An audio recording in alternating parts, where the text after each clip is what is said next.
चलेगा, आजमकारी वक्फ बोर्ड कानून नहीं चलेगा। इस मोदी शर्म करो, शर्म नहीं तो डूब मरो। भारतीय संविधान के साथ खिलवाड़ करना बंद करो, मुसलमानों पे जुल्म करना बंद करो। नीतीश कुमार मुर्दाबाद, नरेंद्र मोदी मुर्दाबाद, चिराग पासवान मुर्दाबाद,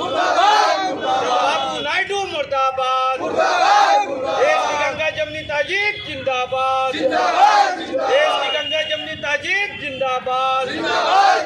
इंकलाब जिंदाबाद। हम लोग माने पूरा देश भर में लगभग नौजवान लोग कहीं ना कहीं प्रोटेस्ट कर रहे हैं और इस प्रोटेस्ट के माध्यम से हम ये बताना चाहते हैं कि देश में मोदी का ये जो 3.0 सरकार आई है, तो पिछला बार वो 3 तलाक NRC जैसा कानून ला के देश में मुसलमानों को अलग थलग करने का जो योजना पे काम करती थी, इस बार उसी एजेंडा को आगे बढ़ा रही है। और इस बार वक्फ संशोधन बिल 2025 लाया और इसमें स्पष्ट रूप से भारत का संविधान का जो अनुच्छेद 26 कहता है, आर्टिकल 26, कि हर इंसान का उसका धार्मिक स्वतंत्रता है, आज़ादी है और धार्मिक चीज़ों का रख रखाव करने का, मैनेज करने का उसका एक अपना कमेटी है। और उस कमेटी के तहत जो वक्फ बोर्ड में लोग अपने चीज़ों को देखते हैं, रखते हैं, अपने संपत्ति को, जो उनके पूर्वज लोग देश के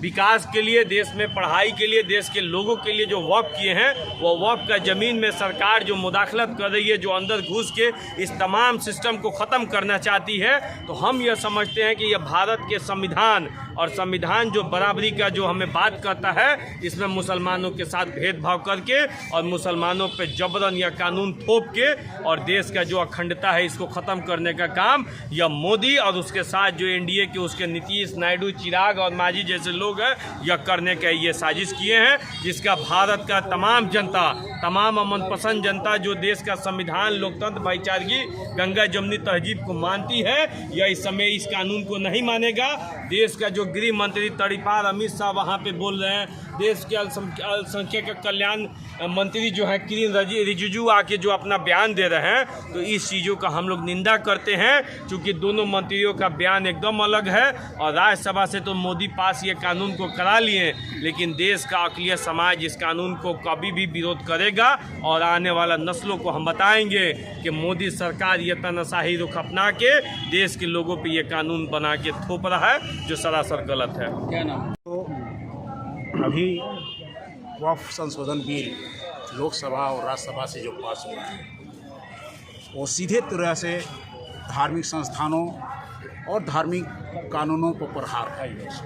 वक्फ अमेंडमेंट होता रहा है 1954 के बाद 2020 तक वक्फ नियमावली में संशोधन हुआ है, लेकिन जो भी संशोधन हुआ है वक्फ के कानून को मजबूत बनाने के लिए हुआ है। लेकिन ये संशोधन वक्फ को कमज़ोर करने के लिए, वक्फ की संपत्ति को लूटने के लिए और मुकेश अंबानी, अडानी जैसे उद्योगपतियों को मदद पहुंचाने के लिए हुआ है। जैसे कि आपको बता दें, अभी वो जो ला रहे हैं कि ट्रिब्यूनल का मामला, तो 1995 के एक्ट में भी था कि अगर ट्रिब्यूनल में कोई डिसीजन हो जाता है, कोई आदेश पारित हो जाता है, तो उसकी अपील हाई कोर्ट में होता था, सुप्रीम कोर्ट में। लेकिन ये ढिढोरा पीट रहे हैं कि हमने ये कानून लाया, ये सरासर गलत है। उनका कहना है कि 2025 तक जो वक्फ की प्रॉपर्टी है, वक्फ की प्रॉपर्टी रहेगी।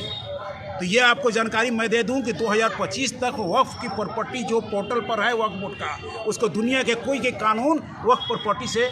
बेदखल नहीं कर सकता है। उनका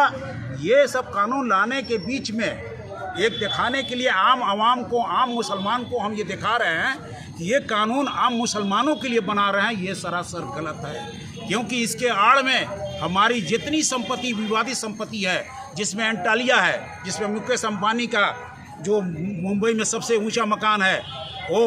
वक्फ की प्रॉपर्टी पर है। लेकिन उसको हड़पने के लिए, मुकेश अंबानी को फ़ायदा पहुंचाने के लिए ये कानून लाया गया है कि जो विवादित भूमियां हैं, वो विवादित भूमि वक्फ की प्रॉपर्टी नहीं कहलाएगी। जबकि आप जानते हैं कि हिंदुस्तान के वक्फ के 75% वक्फ की प्रॉपर्टी पर मस्जिद है, दरगाह है, स्कूल है, कब्रिस्तान है और सीधे धार्मिक भावनाओं से जुड़ा हुआ है। और धार्मिक भावनाओं पर जो उन्होंने चोट किया है, यहाँ अब हिंदुस्तान के मुसलमान ये बर्दाश्त नहीं करेगी। जिस तरह से काला कानून किसान का जो लाए थे जो वापस हुआ, उसी प्रकार ये कानून भी उन्हें वापस करना होगा।